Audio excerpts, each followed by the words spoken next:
నువ్వు ఒక్క రోజు అంటే 1,00,000 ఖర్చయింది నాకు. లైఫ్ అంతా అంటే భయం వేస్తుందా వేయదా? మిగతా 9 రోజులు 10,000 కూడా అవ్వలేదు. అది గుర్తొస్తే ధైర్యం రాలేదా?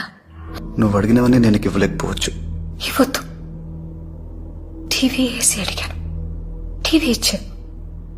ఏసీ బదులు తాడు కర్ర ఇచ్చాను. నేను ఆర్గ్యూ చేశానా? నా కోపం వస్తే ఏం చేస్తానో నాకే తెలియదు. ఇందాక కార్ డోర్ తన్నినంత గట్టిగా తనకు చచ్చిపోతాను.